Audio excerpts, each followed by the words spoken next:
You may be seated.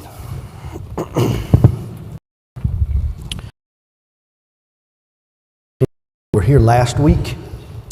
You've had something of a preview, but if you were not in worship last week, I'll sort of say it. What I told you about the month of August last week was that we would sort of visit again, kind of the church in its simplest form. You know, here and regular and normalcy of a kind of predictable schedule, sort of retakes over our life. You know, here in the waning days of all Labor's Day, everybody's life is sort of taken back over is routine. But sort of a reminder of the time of year that we're in as the church. There's this giant church worships every year, and the biggest block of or populated by so much so that sometimes in the church as ordinary, as if there were any time in the church's year ordinary, but sometimes ordinary because it's not dotted and populated and punctuated by week and the regularity of just basis and having some discipline.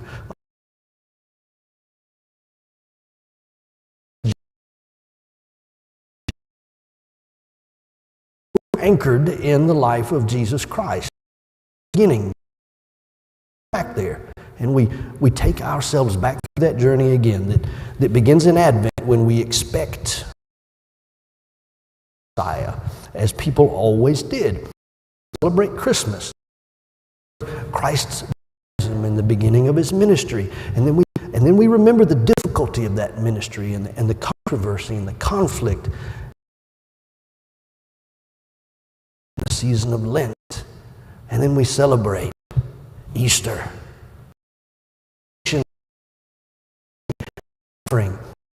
That for weeks, and then we are empowerment of the church. We are because there are no. That's it. We've celebrated them all. Now it's just.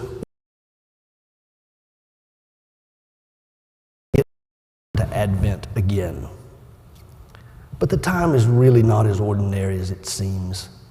And it's really not as small and regular as it seems. This is the time of which remembers the church. And what God has called us to be. And what that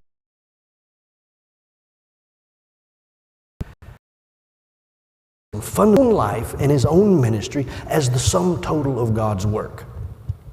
He pointed beyond. He called them. He had authority, and he gave them an identity as disciples, as witnesses, and even Jesus Christ himself said, "I will build my church." Jesus envisioned the church. And so it's not regular at all, and it's not ordinary, and it's not unexciting. It is the power of God in the world today to be the church. That's what it is. The church is the power of God in the world today. It's when you want to see it, this is what you see. And when you want to know who is it, this is who it is. And when you want to know what does it do and what does it look like, it is the church. The power of God in the world today.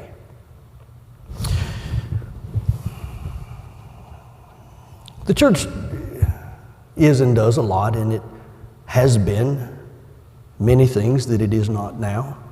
It has done things that it does not do today, and tomorrow it will be, and it will do things that it is not currently doing.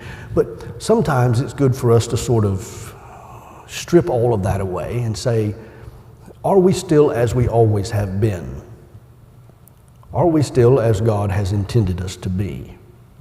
We talk about God being a God of new things. God's mercies are new every morning. God is a God of new things. God is a God who calls things into being that formerly were not, to who Jesus Christ always was, and how it was connected vision of what the church would service.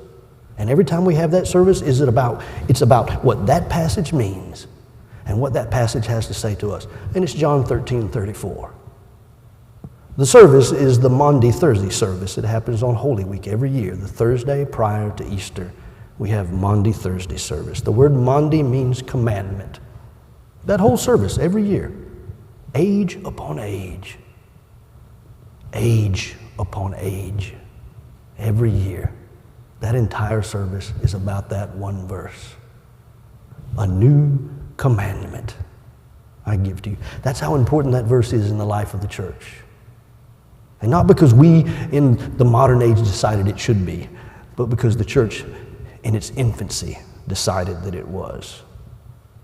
A new commandment I give you, love one another as I have loved you. By this everyone will know that you are my disciples, if you love one another. Chapter 17, beginning at verse 20. Jesus is praying. We listen in the midst of his prayer. And it's a moment when his prayer is changing focus. Jesus has been praying for his followers. He's been praying for his disciples. He's been praying for their strength. He's been praying that God would protect them and keep them from evil. He's been praying well-being and mission and glory over their lives.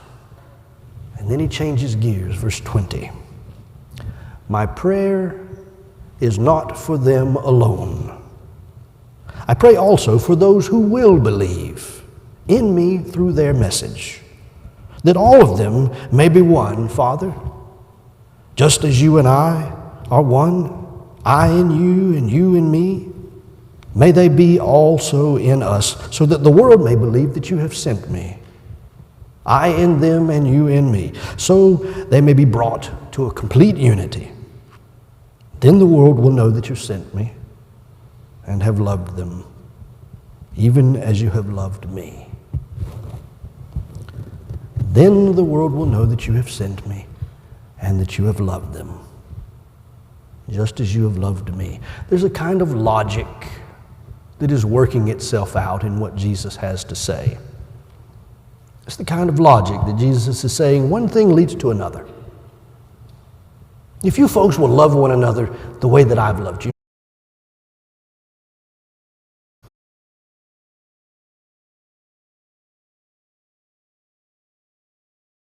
do this, and church, I'm going to build my.